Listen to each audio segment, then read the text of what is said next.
O clima entre nós.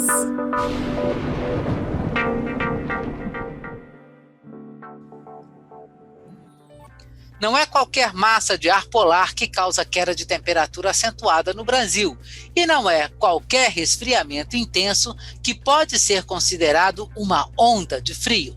Há várias maneiras de se definir tecnicamente uma onda de frio, mas de forma geral se considera não apenas a queda muito acentuada de temperatura, mas o período em que o ar frio de origem polar intenso persiste sobre a região em geral, não menos do que 4 dias, também a abrangência da atuação dessa massa de ar frio, os efeitos observados, que inclui queda de neve e ou geada ampla no centro-sul do Brasil. Na literatura sobre ondas de frio na América do Sul, existem duas que são sempre citadas. A onda de frio de 1975, quando tivemos nevadas históricas sobre o sul do Brasil, incluindo Curitiba e Foz do Iguaçu, além de muita geada, e a onda de frio de 1994, que também danificou fortemente as plantações de café no sul e no sudeste do Brasil, inclusive em São Paulo e no sul de Minas.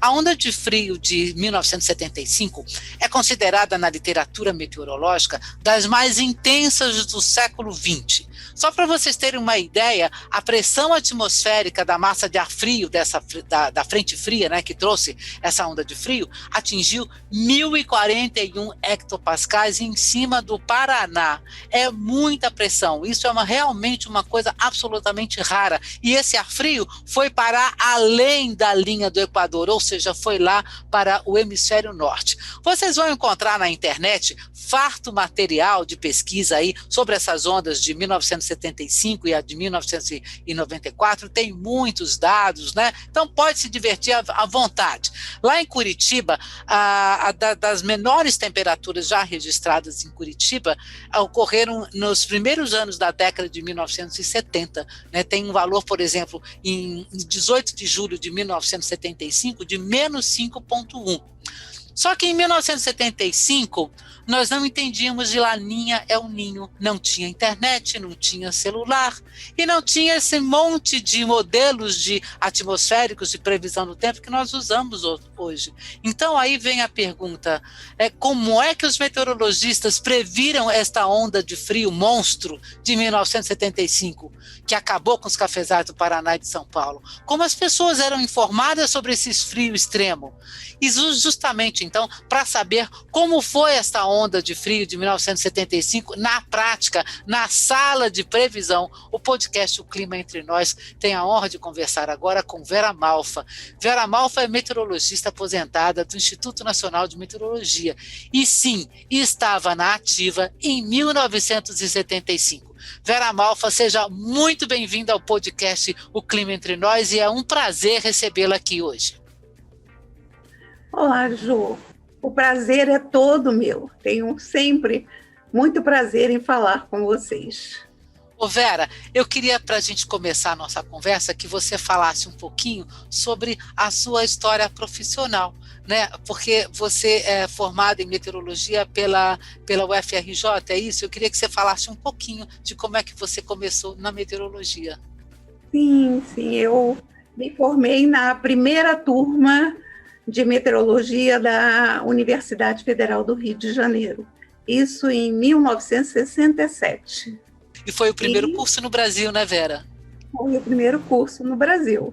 E foi lá que a meteorologia começou a ser estudada aqui no Brasil como uma ciência, levada mais a sério. Aliás, pessoal, vocês vão encontrar histórias muito interessantes sobre a meteorologia no Brasil, no livro da Vera Malfa, que se chama Histórias do Tempo. É muito interessante ler e saber como é que começou essa história realmente da academia, de nós termos cursos de meteorologia no Brasil e como se desenvolveu a prática mesmo aqui no Brasil. É muito interessante.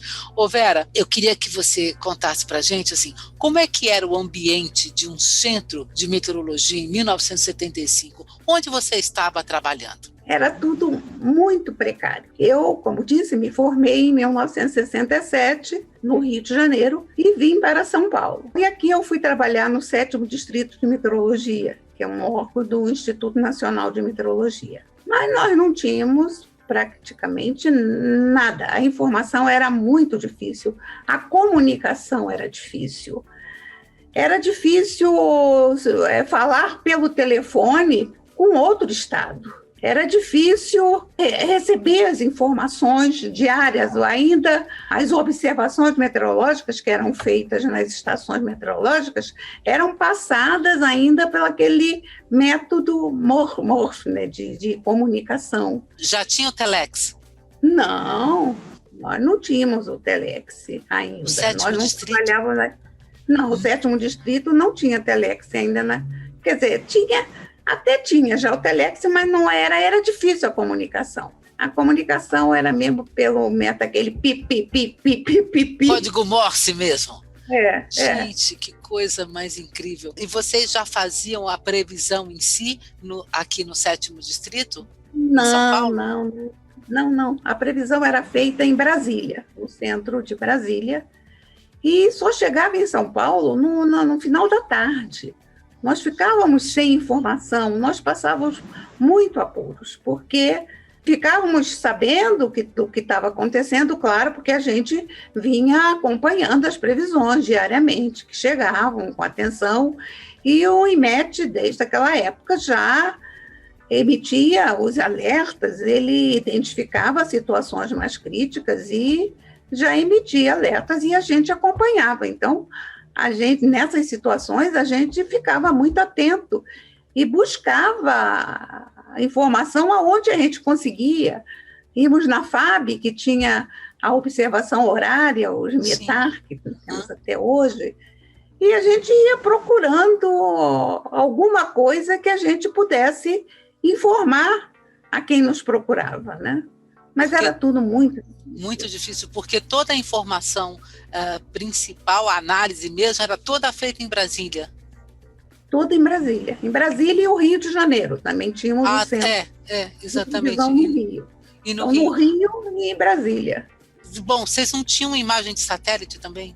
Aqui em São Paulo, nós recebíamos, mas já atrasadas, vindas de Brasília, uma transmissão ainda muito precária, mas Brasília recebia, mas era uma imagem por dia. Uma imagem por dia, sim. E uma coisa é você ter uma imagem por dia lá em Brasília, quer dizer, até você chegar, né, no seu centro de previsão, né, e você realmente poder analisar um pouco aquela imagem, só uma por dia. Imagina, hoje nós temos imagens de satélite a cada 5, 10 minutos você tem atualizações de imagens de satélite, meu Deus. E, gente, nós estamos falando como era um centro de previsão no Brasil, aqui em São Paulo, em 1975, tá? Então, só para contextualizar.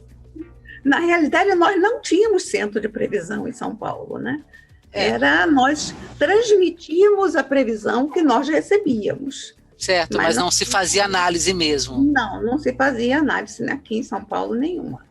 Agora, Vera, nem o METAR vocês recebiam? Não, nem o METAR. A gente se utilizava até de informações de METAR através de conhecimentos que a gente tinha e tudo, um relacionamento bom, e a gente telefonava e obtinha alguma informação. Mas, oficialmente, a gente não tinha essa informação. Tá, e aí, como é que foi essa história dessa onda de frio de 1975? O que você se lembra dela, assim, do impacto desse negócio? Sim, olha, eu lembro, quer dizer, que a onda de frio, ela foi prevista e foi anunciada pelo INEMET. Legal. Ela foi porque os agricultores acho que entraram em pânico, porque eles nos telefonavam querendo saber, porque a grande preocupação, né, era a agricultura com a geada. Sim. E principalmente as plantações de café, que eram muito grandes, tanto no Paraná, principalmente no Paraná, mas aqui em São Paulo nós tínhamos também plantações de café. E a preocupação com a geada era muito grande, porque eles tinham que estar preparados para acionar os sistemas de prevenção que eles tinham, né, de aquecimento, de cobertura, para minimizar o efeito. Então, era uma informação importante, mas que muito precária. E é interessante a gente contextualizar, Vera, porque naquela época a cafeicultura tinha um peso enorme na economia brasileira. Sim, né? Sim. Inclusive a Bolsa de Valores também ficava... Comandada pelo café, exatamente. Comandada pelo café. A estação do Mirante de Santana já funcionava, né? Sim. Como é que chegavam esses dados do Mirante para vocês? Por telefone? Era por telefone, era normalmente por telefone. E também, quer dizer, tinha muitas estações, né? Por exemplo, elas levavam, o observador fazia a observação, ia a uma agência de correio, e aí essa agência de correios é que transmitia os dados, porque até a comunicação por telefone era difícil. Aqui o Mirante de Santana se comunicava fácil com São Paulo, aqui com a sede. Mas o interior não, era difícil a comunicação, até por telefone. Ah, tá. Então os observadores levavam na agência de correio. Ou uma agência de polícia também, um posto de polícia. Ah, tá. E aí de lá transmitiam via telex, o que fosse. Mais pelo código Morse. Gente do céu, que dificuldade. Olha, é inimaginável. Você já estava em 1975 aqui em São Paulo, né?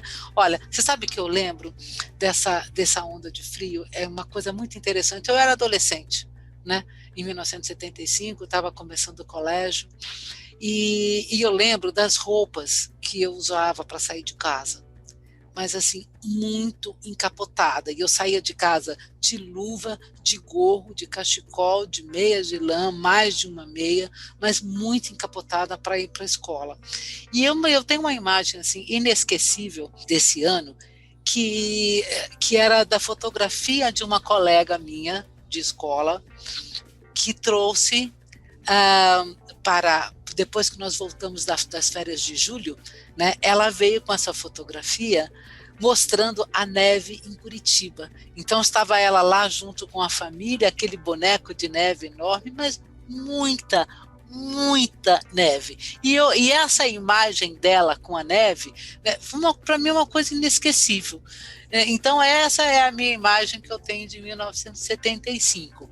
E qual é a sua imagem que você tinha, você que estava trabalhando? Como é que essa informação era passada para o público? Você lembra do impacto que teve na época, na agricultura? Como é que foi isso? Olha, na agricultura o impacto foi muito grande. Foi muito grande, a geada foi intensa. Então, queimou muitos cafezais foram realmente destruídos, porque ocorreu a geada negra, né, que chama aqui, queima por dentro. Por dentro. Né?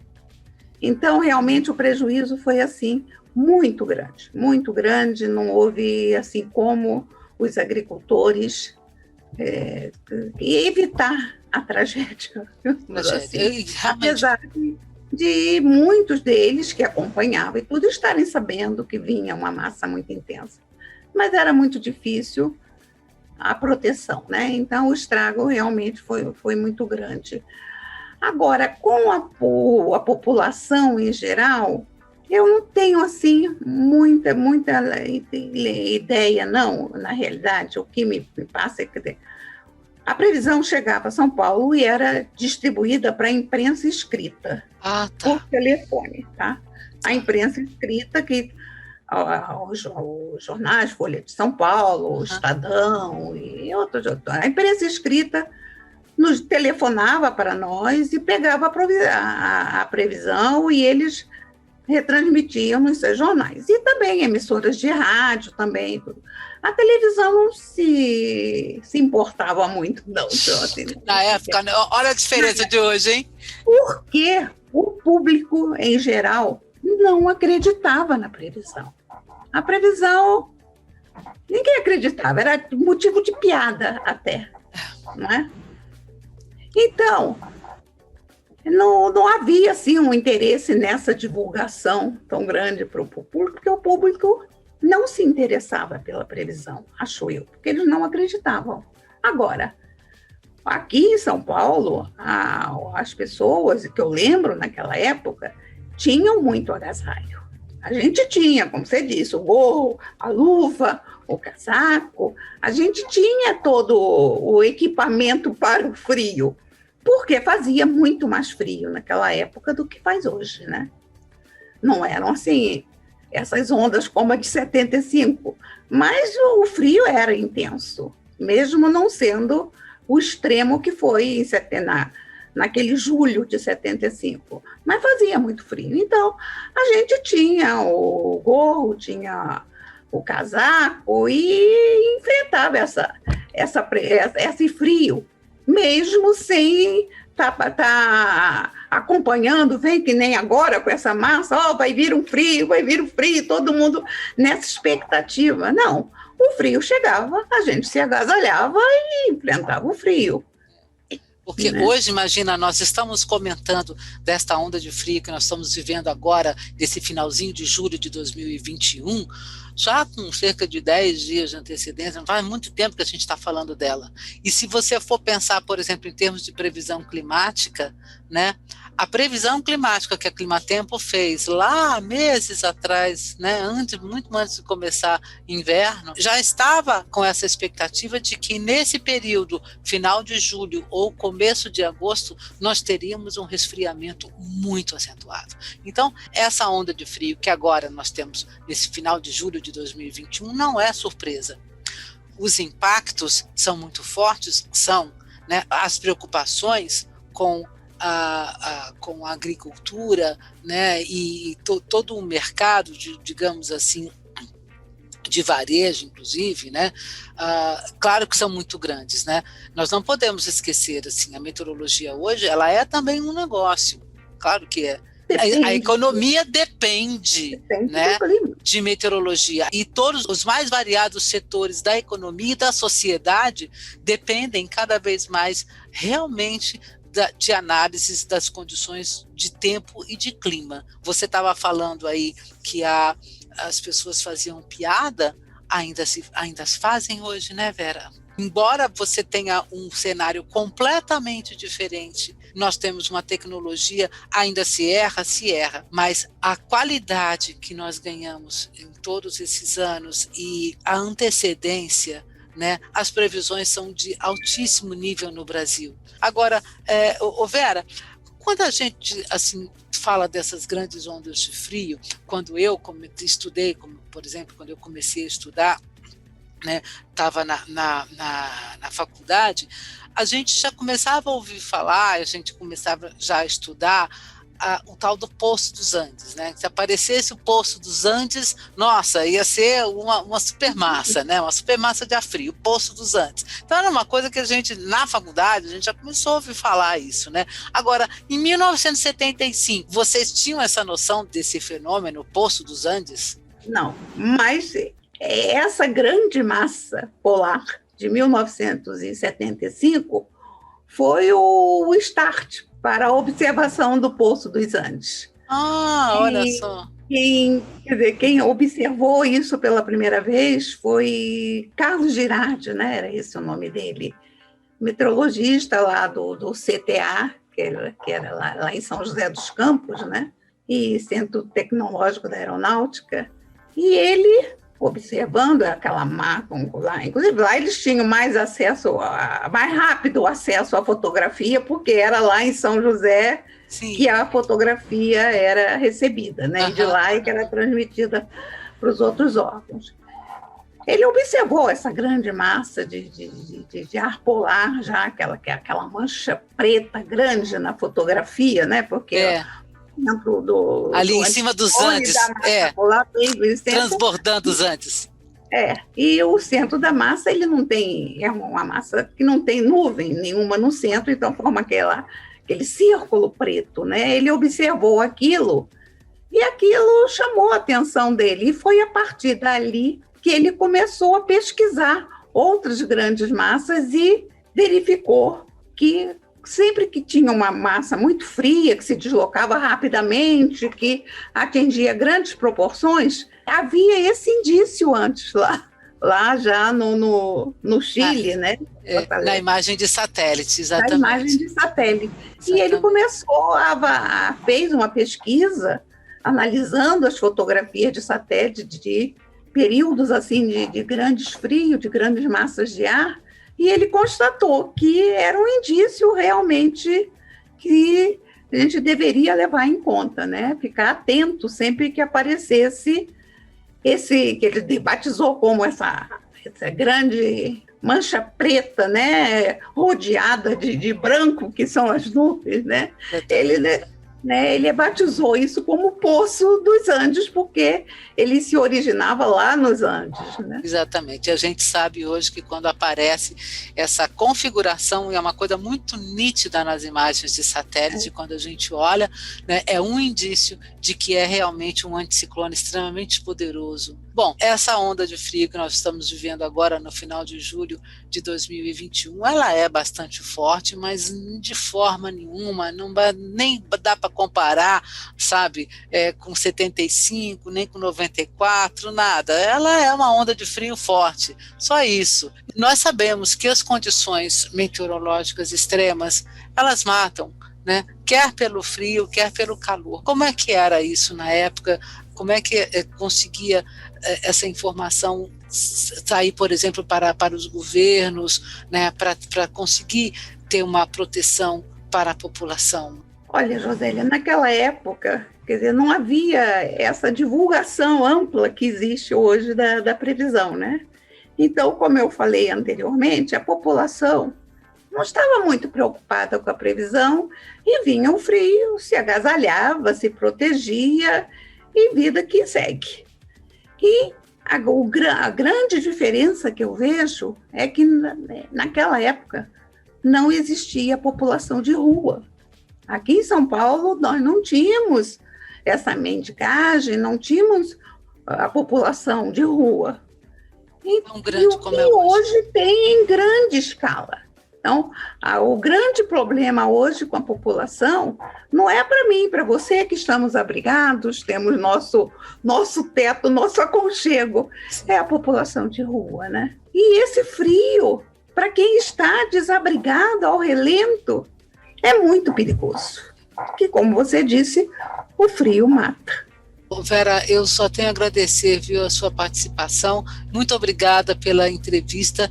E acho que deu para ter uma noção para as pessoas da dificuldade que era. Se nós hoje, com toda essa tecnologia, temos dificuldade, e acho que sempre vamos ter, dá para imaginar, então, o que era, né? Em 1975, você ter que lidar com um fenômeno tão poderoso, de uma onda de frio tão extrema, né? E não ter meios passar essa informação com mais agilidade. Tá?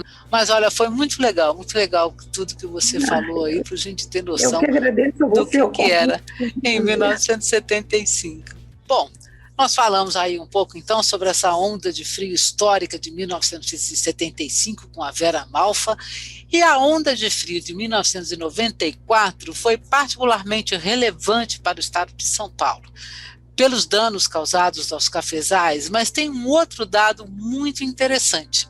Das 10 menores temperaturas já registradas pelo Instituto Nacional de Meteorologia em São Paulo, lá na Estação Meteorológica do Mirante de Santana, 4 ocorreram no inverno de 1994, 2 em junho e 2 em julho. Entre elas, 0,8 graus no dia 10 de julho de 1994. Aliás, a temperatura mínima no dia 9 de julho de 94 foi de 2 graus e é a 10ª menor já registrada na cidade de São Paulo.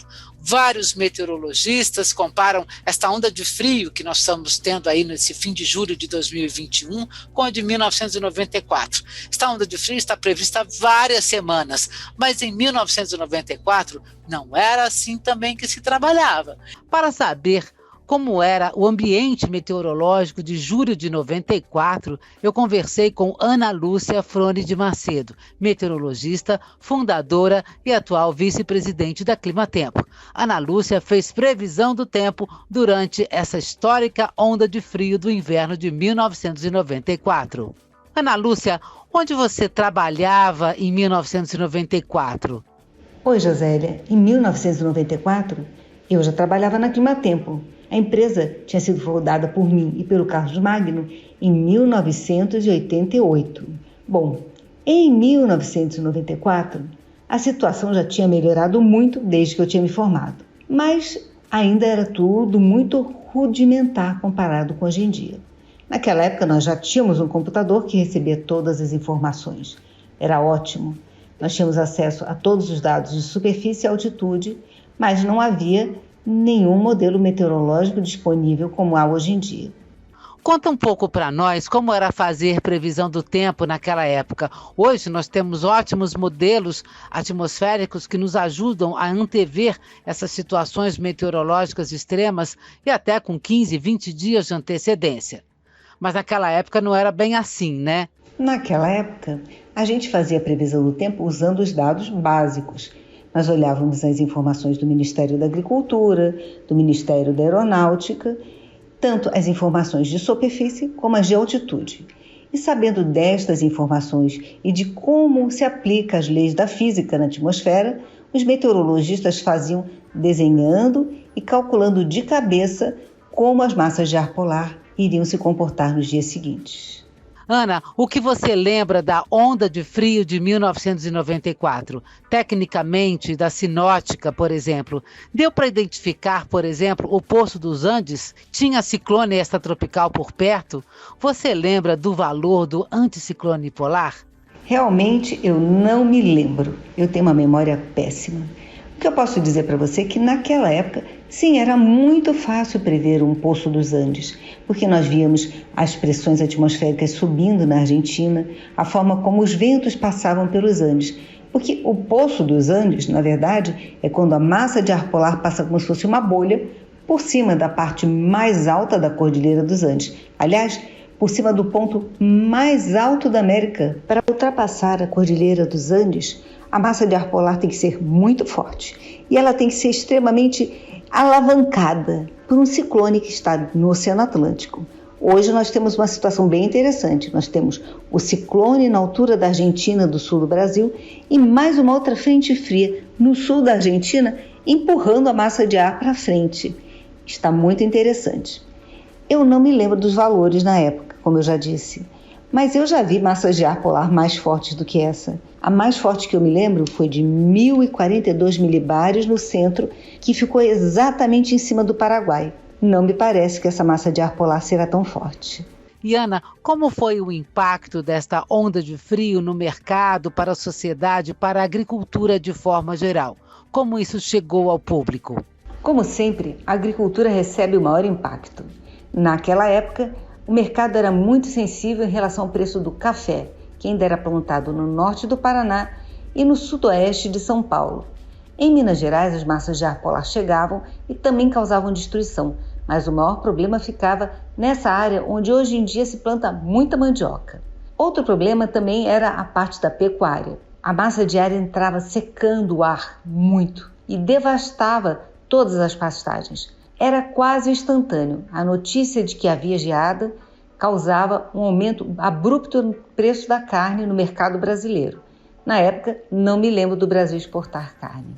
Em 1994, a Climatempo já tinha uma grande quantidade de meios de comunicação em sua carteira de clientes. Nós divulgamos as informações logo por rádio, na época pela Rádio Eldorado. Depois era passado para a rede de televisão, no caso, Rede Globo de televisão. E imediatamente após ia para o jornal O Estado de São Paulo. Mas a informação, é claro, só era publicada no dia seguinte.